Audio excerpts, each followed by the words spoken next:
welcome to another episode of Fast Casual Nation. My name is Paul Barron. I'm your host today, and of course, we talk about all things exploring the idea around the fast casual takeover, it feels like, in the restaurant industry. And with me today, I've got John DeVoie, who is the CEO and founder of a company called Hot Table. And Hot Table is a sandwich concept. And really, we wanted to explore kind of the new players in the category. So, John, thanks for stopping in on the show today. My pleasure, Paul. John, so let's get kind of into your background and also Hot Table for those who have maybe not had a chance to eat at one of your restaurants. Tell us a little about your brand. Sure. Well, kind of an unlikely start. Didn't really have a restaurant background. I'm a native of Springfield, Massachusetts. Married 26 years to my wife, Lisa. I got 3 adult kids. I graduated from college with a business degree. And then after that, I worked 18 years in commercial construction sales. Okay. Which kind of put me on the road all over New England. Were you building restaurants? During that time, I also spent a lot of time in restaurants. And that's really got exposed to, especially in the Boston market, some of the interesting culinary things that were going on. Okay. And so I ate at a whole bunch of places, the Panera Breads, the Worlds, Chipotle's. And like I said, I just was intrigued by what I saw.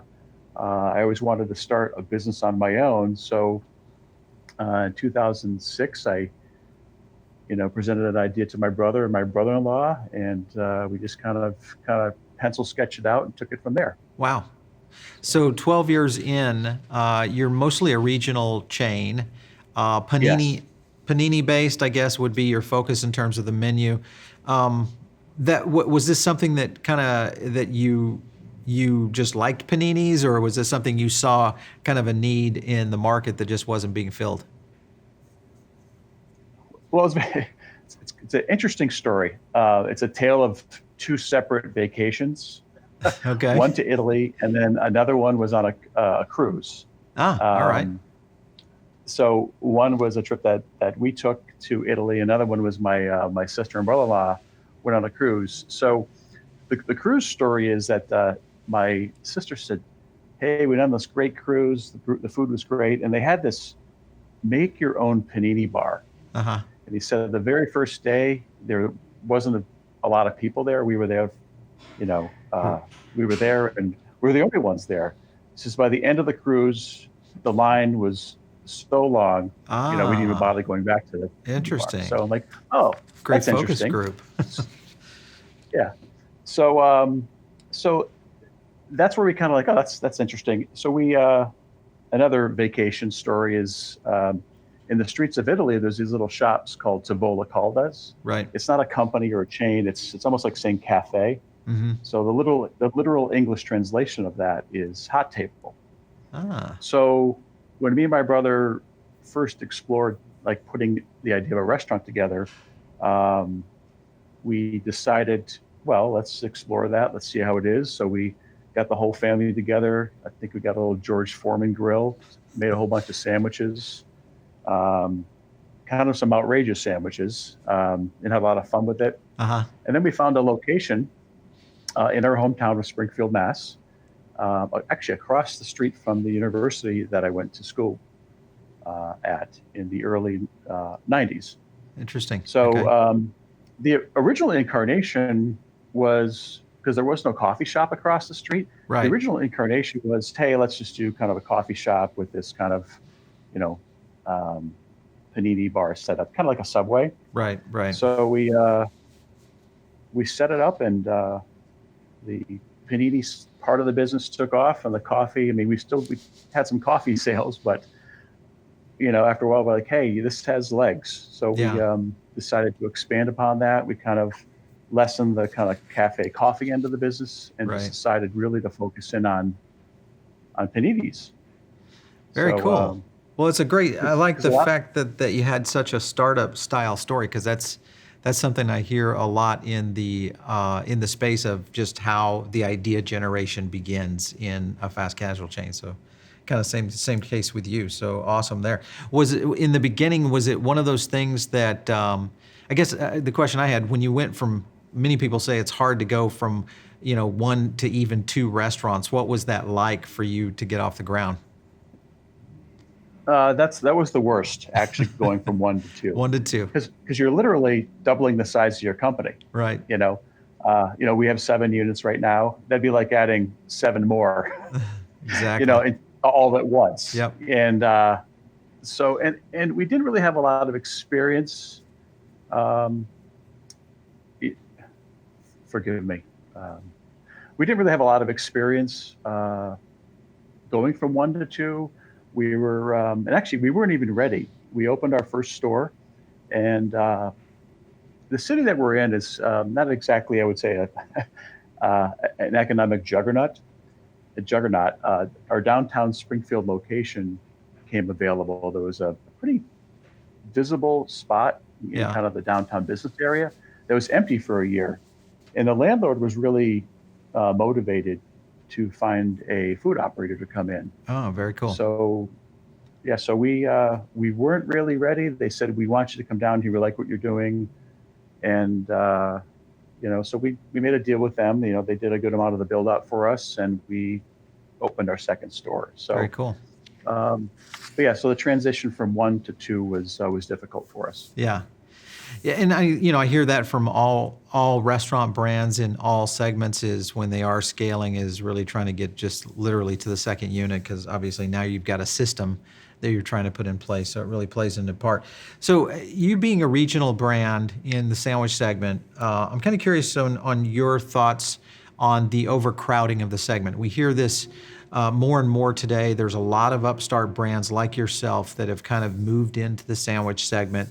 What are your thoughts on the overcrowding of the sandwich segment, and why do you differentiate? Oh, we're pretty fortunate, being in a secondary market like Springfield. We really didn't have a lot of crowding in the fast casual market. Right. I mean, there's a lot of casual chains. There's the Applebee's and the Sure. Fridays. Yep. And there are some fast casual players, the Chipotles and Panera Breads, but it wasn't as intense, because we're pretty close to Boston here. Mhm. And actually, Springfield's kind of halfway between Boston and New York. So from here, we kind of go and we can see what's going on in those really cool, Exactly. dynamic cities. Yeah. But a place like Springfield, Mass is more like the Midwest, Right, so right. we didn't really, it wasn't overcrowded, but the newer markets that we're reaching into, because our latest stores are in Eastern Massachusetts. Mhm. So we are starting to see some new players come into the market, and obviously us being one of them. But you ask about how we differentiate ourselves. I think just our products. As far as we know, there's really no one. There's definitely no one in our marketplace that's exclusively specializes in grilled Paninis. Yeah. All right. So John, when you look at the competition, obviously the Panini was kind of what separated you, but second tier kind of gave you a foot up in the market. Are there national chain, fast casual chains in the markets that you're in now, like Firehouse or Jimmy John's? Yes. All right. Yes, there is. So we have Firehouse Subs and Jimmy John's.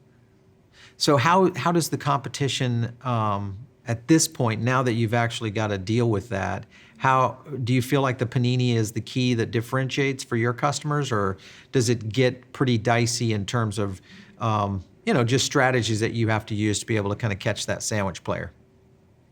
Yeah, well, there's different ways to compete. Obviously, the food has to be great, service, all the usual things you need to do to attract and keep a guest. Yep. But like what we do is actually pretty unique. We have a kind of a one price option for our customers. Mm-hmm. We have 3 bread sizes: small, medium, large, and you can go down the line and have whatever you want. We don't Right. upcharge for anything. Yep. So if you want to throw bacon on there, artichokes, roasted mushrooms, roasted onions, you could pile it on, and then we throw it onto our iron plated panini grill. Okay. Toast it for 2 minutes, and it's done. It's delicious. It's crispy on the outside. So our customers love it. They really love the customization, and I think Yeah. that's really what, at least in our marketplace, kind of sets us aside. Yeah. Well, I mean, obviously Subway has been in that market for a long time, and customization's been one of their key things of why they grew so fast. So that's definitely lines up, and obviously Chipotle is the king of it in Yes. terms of Yes. building your own bowl or your own burrito. So it definitely is something that works in fast casual. When you look at the value proposition in the sandwich segment, do you feel this is something that price point is just one of those things that you can kind of hold and continue to make price? Not, and I will say that it's expensive, but it definitely is more of at least what we've seen in fast casual. It's going to be more than a typical QSR, average unit or average ticket, and it's definitely in some cases more expensive than say a Subway. How are you dealing with the price valuation with your customers? Do they just feel like the value's there? Well, they're they're voting with their wallets. There They you do go. come in. We're having good, sales growth, and our guests really don't mind paying for a good sandwich. Yeah, a little bit. What's your So average? What's your average unit or your average ticket? we're at about $13 right now, Well, 13, that's $14. great. Wow. So that's with a Yeah. drink and maybe a side. Yeah. What other products do you have that are on your menu other than paninis and obviously your beverage program? Yeah, it's pretty simple. We have soups.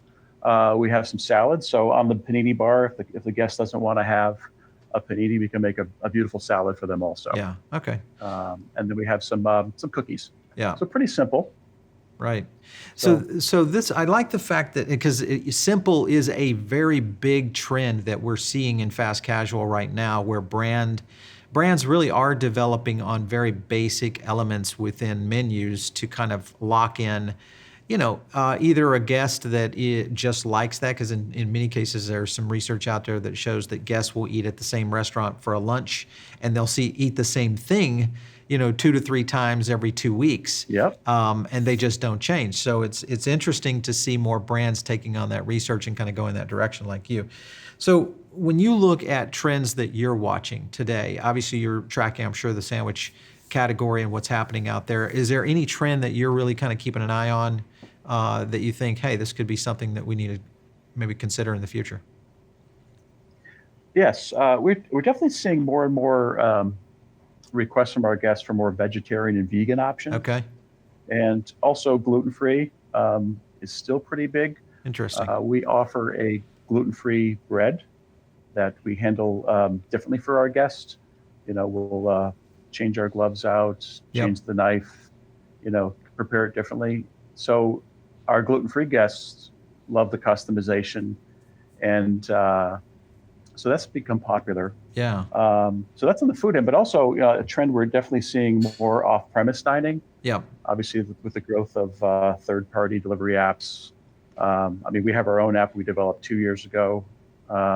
So we're definitely seeing a growth in that. We've had to make investments in our stores in the past year. All of our stores now have second make stations to handle the kind of online Right. ordering to go business. It's kind of that So, pickup. Do you have a those are- pickup station at your restaurants?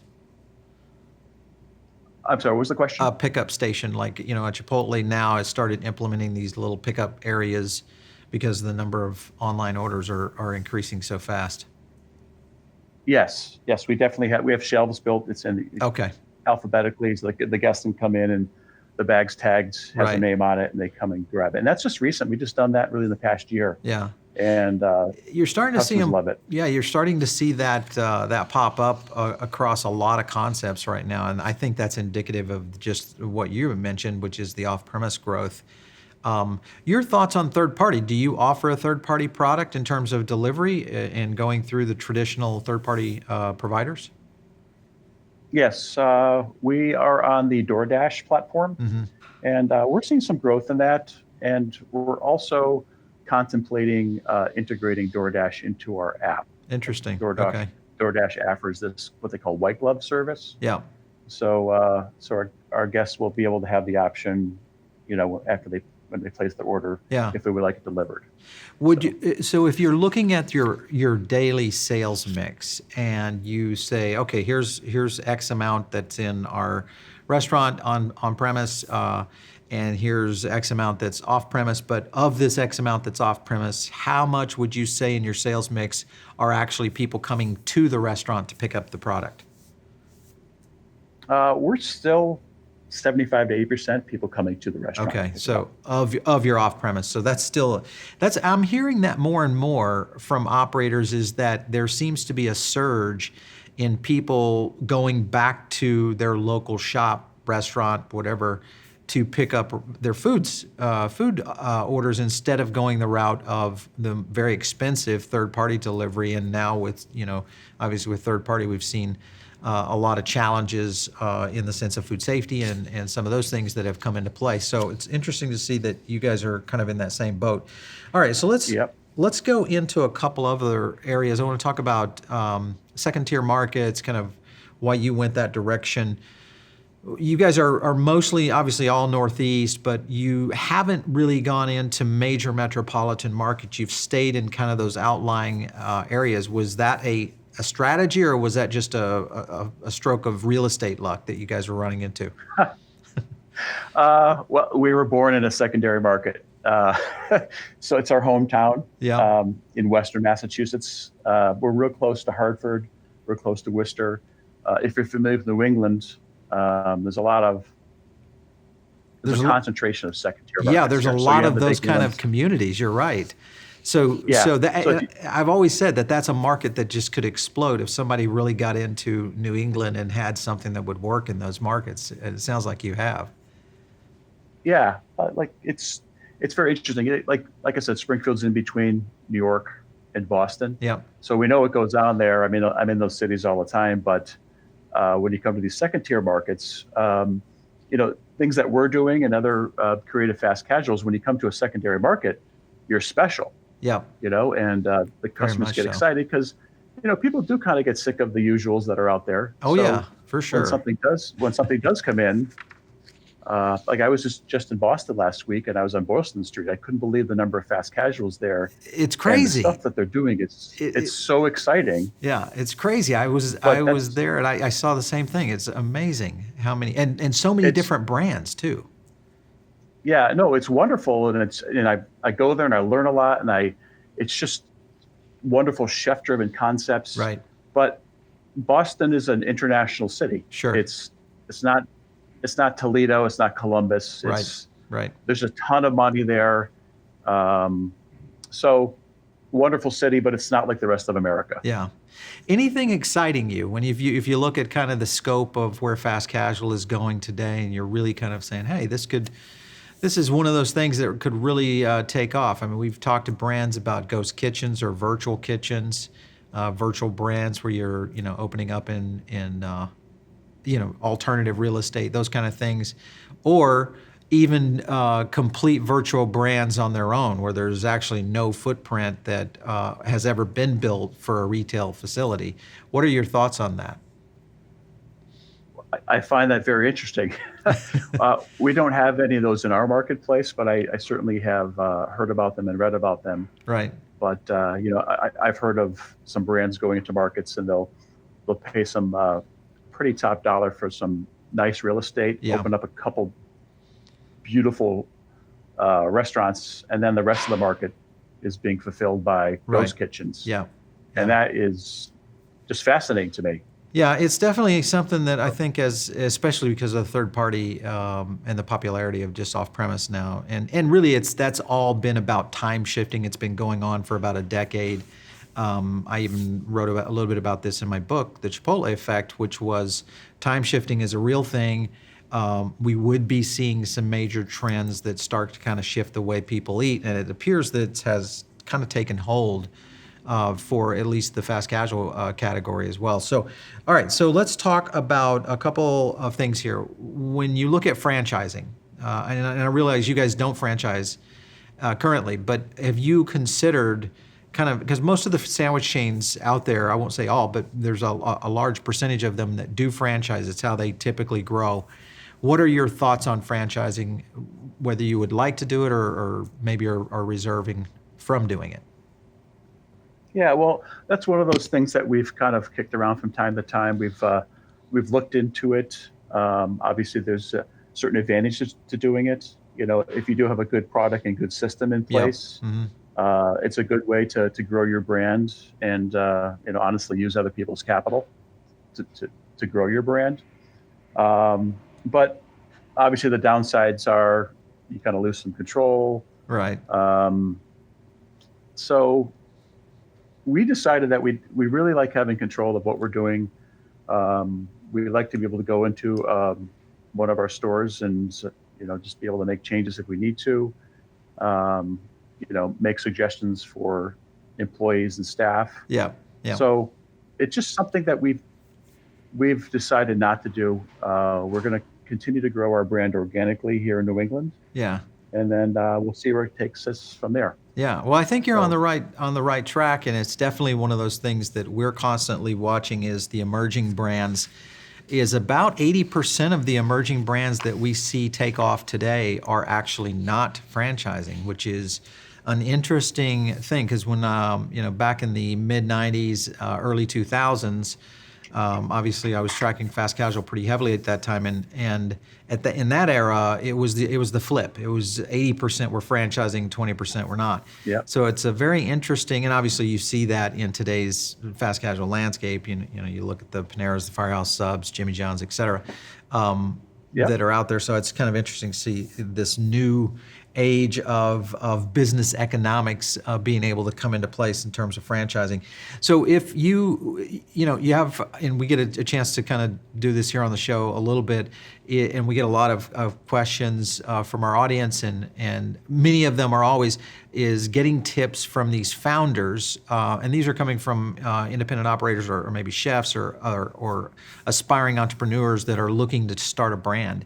What would be the tip that you would give someone? You've done it, and you've kind of done it on a very controlled growth model, so you've done it successfully. What would be your number one tip for a young entrepreneur coming into the food space? I would just say, just really be authentic. Kind of know who you are, what your product is. Stay focused. We talked about that earlier. Yeah. Don't chase every single trend that comes down the line. I like that. It's like there's all this push towards third-party delivery and technology and AI, and me and my partners, we stepped back and said, how about we just take care of our guests people to people, because that's what this business is about. Sure, absolutely. So we like to stay focused. Also, some advice is pay attention to your employees. Yeah. Take care of them. We like to treat our employees like family. If you take care of them, pay them well, treat them like family, guess what? Yeah. They're going to take care of your guests. Well, and they stay. That's the other thing, which is a great thing, because you don't have, obviously for training purposes alone, and turnover in the restaurant industry is unfortunate right now at blistering pace. Yeah, well, we're not immune to that either, but we try to mitigate that. Right. By really just doing small things to take care of the staff. Yeah. So that definitely take care of the staff, and and also be mindful of the communities, the communities you're doing business in. Right. Yeah. Try to we try to connect with with homeless shelters. We connect with schools and churches, and really kind of get to know the communities. Yeah. I think that's one of the lost arts in the restaurant industry right now, is the connection to the local communities. And it's such I won't say that it's easy, but it's such an obvious, part of a restaurant, I think, concept is really to get involved in the local community. I mean, we live here in South Florida. I live in a very similar second tier community to probably what you live in.